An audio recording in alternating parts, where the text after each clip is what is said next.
Agaseke k'amakuru mu karere ngapfunduriye muri Kongo Kinshasa. Imirwano ikaze yahanganije M23 nitwe yitwaje intwaro kuwa kabiri muri teritwari ya Masisi mudugudu wa Ndete muri Kivu Amajyaruguru. Imirwano yatangiye kare mu gitondo kugeza ubwo radio Kapiyari kagaya amakuru ku mugoroba kuwa kabiri, bituma abaturage basivile bakunze kwisanga hagati y'abarwana bahungabana. Urusaku rw'amasasu rwumvikanye kuva mu Museke nk'uko amakuru aturuka muri ako gace bitangaza. Muri Ndete bumvikanaga urusaku rw'intwaro ziremereye n'izoreje guhera mu gitondo cya kare. Amakuru ava ku gitero cyagabwe na M23 kigamije kwigarura byimaze agace ka Nyamaboko, aho imidugudu myinshi ikomeje kugenzurwa n'imitwe yitwaje intwaro ifatanije n'FARDC, ni ukuvuga ingabo z'igihugu cya Kongo Kinshasa. Mbere yaho M23 yari yashinje ingabo za Kongo n'abafatanyije gutera ibindiro byayo iruki mu ijoro zikoresheje drone za gisirikare, ndetse imwe muri izo drone yarashwe na M23. Hagati aho ku gisirikare cy'u Burundi cyatangaje ko ingabo zacyo ziri mu ntara y'Kivu Amajyepfo muri Repubulika ya Demokarasi ya Kongo zafunze inzira ziva mu Minembwe mu rwego rwo gukumira ibitero bishobora kugabwa mu mujyi wa Uvira no ku mupaka w'u Burundi. Ingabo z'u Burundi zatangaje inyuma ko mu cyumweru gishize abatuye mu Minembwe bakoze imyigaragambyo ikomeye yamagana ibikorwa byo gufunga inzira bivuga ko byakozwe n'ingabo z'u Burundi nabo bakorana, bikabuza ibicuruzwa by'ingenzi byaturukaga cyane muri Uvira kugera muri kariya gace. Abigaragambye bagaragaje ko ingabo z'u Burundi zafunze inzira mu bice twa Mikarati, Puenzero n'ahandi, basaba ko izo ngabo zasubira babone zivanga mu bibazo bya Kongo. Umuvugizi w'ingabo z'u Burundi General de Brigade Gaspard Baratuza yabwiye ko nta musirikare n'umwe Burundi uri mu Minembwe. Yakomeje avuga ati iyo myigaragambyo bayiteguye kugira ngo bayobye amahanga, bafata abana n'abagore bajyana mu mihanda ngo bigaragambye bava ko bamagana Abarundi, ariko nta Murundi uri muri ako gace. Baratuza yasobanuye ko abasirikare b'Uburundi bari ahitwa Murambya, Mugeti na Majembwe. Ati mubaza abanyamurenge babona neza n'ingabo z'u Burundi ku buryo bari mu masoko nta kibazo, aho i Minembwe bari kumwe n'abanzi nibo barimo guteza urusaku. Yongeyeho ati iyo Puenzero bavuga n'ahandi ni inzira bashaka kunyuramo bajya gushakira ibyo kurya baha abanzi, niyo mpamvu zahafunze. Nta muntu ufite uburenganzira bwo kunyura inzira igiye guhungabanya umutekano y'Uvira cyangwa se ku mupaka, ariko batuye za Murambya, Mugeti, Majembwe bo baragenda nta nkomyi. Amakuru ava ku Burundi bufite muri Kivu Amajyepfo ingabo zirenga 10,000. Ingabo z'u Burundi zivuga ko ziri muri Kongo Kinshasa mu rwego rwo kurwanya imitwe y'inyeshyamba z'Abarundi nka Red Tabara na FDL Nzabamema. Zivuga ko iyo mitwe ikorana na twirwanaho na M23, ariko iyo mitwe ikabyamaganira kure. Uvira ni kamwe mu duce dufite agaciro kanini mu Kivu Amajyepfo, kandi ubugahanganye n'umutwe wa M23 na twirwaneho nyuma y'uko iyi mitwe ifasha ibindi bice biri hafi yako ku ntera ibimetero hafi 100 mu majyaruguru no mu burengerazuba bwa Uvira. Baratuza yavuze ko mu Minembwe ari inzira M23 ishaka gukoresha kugira ngo bagere i Uvira. Yungamo ati niyo mpamvu tugomba kuyifunga, Uvira tugomba kuyirinda, kandi kugira ngo turinde bisaba kugenzura impande zose. Yongeyeho atuje avuye i Minembwe abari gukorana n'umwanzi uwo ntabwo yemerewe kwambuka, birumvikana. Nibitandukanye n'abanzi nabo bagizi ba nabi bazarebe ko batabona umutekano wabo, ariko igihe bakiri ibikorwa bya Red Tabara n'abandi bakorana bigaragara ko bagamije kudusatira ntitwabareka. Nkivuga kuri Kongo Kinshasa, umuvugizi wa M23 Lieutenant Colonel Uringoma yatangaje ko ingabo za Kongo Kinshasa n'Abazarendo bitegeze ibyisubizo irindiro mu ntara Kivu Amajyaruguru cyangwa Kivu Amajyepfo. Abarwanyi ba M23 bamaze iminsi bahanganira n'ingabo za Kongo n'Abazarendo mu bice bitandukanye biturutse ku bitero ihuriro riba ryagabye ku bindiro byabo. Mu biciro ry'ingabo za Kongo zavuze kwa mbere M23 harimo ibice byo muri Kibati, Groupement ya Rwereke muri teritwari ya Warikare. Gusa nyuma y'iminsi ibiri byavuze ko M23 bisubiranye, Wazarendo ihungira ahitwa Miba. Byagezeho mu kwezi gushize Wazarendo itangaza ko yafashe ikibuga cy'indege cya Kavumu giherereye mu ntara Kivu Amajyepfo kizenurwa n'abarwanyi ba M23 kuva mu ntangiriro za Gashyantare umwaka. Mu kiganiro Voice of Kivu Lieutenant Colonel Uringoma yatangaje ko nta gice ihuriro ry'ingabo za leta ya Kongo ryafashe, ahubwo rikomeje guha ibitero bikomeye mu bice bituwe cyane. Ati nivuga ko hagura ibindiro sibyo, nta na santimetero imwe bafashe, bakomeza kurasa ibisasu bumye, barasaba abaturage barasa ibice bituwe cyane. Lieutenant Colonel Ngoma yasobanuye ko ikiro ingabo za leta ya Kongo bakora ari ukwica abaturage n'amatungo yabo no kwangiza imitungo yabo. Yatangaje ko abarwanyi b'Aventura bashaka amahoro, ariko ko mu gihe ibice bagenzura bigabwe ibitero badashobora kurebera, ahubwo bagomba gusubizanya imbaraga bafite kugira ngo abaturage batekane. Ati dushaka amahoro, iyo tuvuga ko dushaka amahoro niyo bivuze ko duterwa tutazasubiza, tuzasubiza icyaba cyose, dufite imbaraga zo kubatsinda, baratsindika. M23 yatangaje ko ingabo za leta ya Kongo rikomeje guha ibitero mu bice igenzura zikoresheje drone n'izindi ntwaro. Ku itariki 11 z'ukwezi kwa 11 ryateye muri Masisi. Mbabwire kandi ko Roger Rumbara abaye umunyekongo wa mbere ugiye kuranishwa i Paris mu Bufaransa ko byaha byo mu ntambara ya Kongo ya kabiri. Ni urubanza rwa mbere rw'umunyekongo uregwa ibyaha byakorewe mu ntambara ya mbere ya Kongo mu bice bya Kivu Amajyaruguru na Ituri hagati ya 2022 na 2023 rugiye kubera i Paris mu Bufaransa kuva kuwa gatatu. Roger Rumbara Chitenge wahoze akuriye umutwe wa Rassemblement Congolais pour la Démocratie Nationale arashinjwa ibyaha by'ubwicanyi, iyicarubozo, gufata abagore ku ngufu, gusahura, guhindura abantu abacakara no gukoresha abantu nk'abacakara b'igitsina. ku mugaragaro uregwa ntacyo aravuga kuri ibi byaha. Intambara ya kabiri ya Kongo ya 1993 onivuga ko yahitanye abantu barenga miliyoni imwe. Lumbara yatawe muri yombi pari 2021 ku byaha akekwaho ko yakorewe muri Kongo. Muri 2023 nibwo umucamanza bw'Ubufaransa bwanzuye ko buzamuburanisha ku rwego rw'ubutabera butagira umupaka. Ingingo y'amategeko yemerera inkiko z'igihugu guperereza no kuburanisha abaregwa ibyaha ndengakamere hatitaye ku bantu byakorewe n'ubwenegihugu bw'uregwa. Ku wa mbere washyigikiye Lumbara bakoze imyigaragambyo mu murwa mukuru wa Kongo i Kinshasa basaba ko yoherezwa mu gihugu cye kugira ngo bari baburanishirizwa. Abavuga ko ibyaha aregwa yabikoreye ku butaka bwa Kongo atari ku butaka bw'Ubufaransa, bityo ko icyo gihugu kitagomba kumuburanisha. Intambara ya kabiri ya Kongo yashyamirije ingabo za leta ya Kongo n'imitwe yitwaje intwaro yafashwe n'ibihugu by'akarere. Muri iyo mitwe harimo n'umutwe wa RCDN ya Lumbara wafashwaga n'igihugu cya Uganda. Roger Lumbara ashinjwa gufatanya mu bwicanyi bw'indengakamere bwakozwe n'itsinda ry'abarwanyi b'umutwe we bise FACR Rutaburo ryafatanyaga n'abandi barwanyi umutwe wa Merise wa Jean Pierre Bemba ndetse n'umupisi wa Thomas Rubanga barwana n'umutwe wa RCD ML wambusanya mw'isi Antipa. Imiryango iharanira uburenganzira bwa muntu ivuga ko ubwicanyi bwibasira amoko runaka bwakozwe n'abarwanyi ba RCDN bwibasiye abasivile banyamuke mu bwoko bw'Abanande, ariko by'umwihariko basanga ubutaka mu bwoko bwa Bambuti mu duce twa Beni, Mambasa n'ahandi mu ntara za Ituri na Kivu y'Amajyaruguru. Intambara ya kabiri ya Kongo irangiye, Roger Lumbara agizwe minisitiri w'ubucuruzi bwo hanze muri leta ya Kongo Kinshasa akurwa 2004.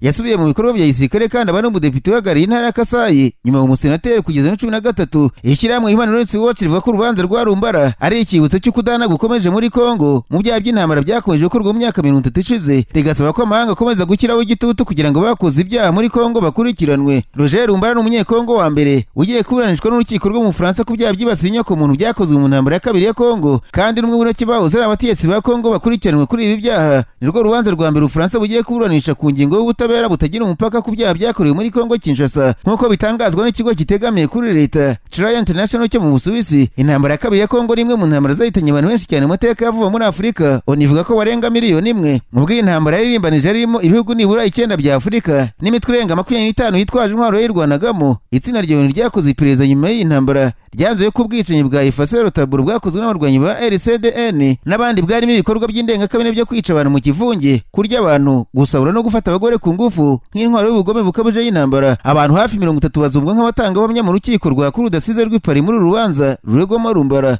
nk'uko Trial International bivuga. Abandi nabo ubuhamya bwabo kuri urubanza bwumviswe mbere. Ubucamanza bw'Ubufaransa buvuga ko bufite inararibonye mu gukoresha ingingo y'ubutabera butagira umupaka yagiye ikoreshwa ku byaha byakorewe handi ku mugabane w'Uburayi. Lumbara ni umunyekongo wabaga mu Bufaransa bwafatwa muri 2020 nyuma y'uko yimwe ubuhungiro yari yasabye 2016 yise atangira ko rw'iperereza ku byaha bamuketseho. Trial International ivuga ko nubwo mu myaka 10 ishize Kongo Kinshasa yateye intambwe mu kuburanisha abakuriye imitwe y'inyeshyamba n'abasirikare, ariko kugenda bigura intege mu kuburanisha no gukurikirana abakekwaho ibyaha byakozwe mu ntambara zabaye imbere. Kugeza iki gihugu ntikirakurikirana cyangwa se ngo kiburanishe ibyaha byakozwe mu ntambara ya kabiri ya Kongo, n'ubwo bwose raporo za ONU nka mapping report zagiye zigaragaza ko iyo ntambara yabayemo ibyaha bikomeye byibasiye inyoko muntu.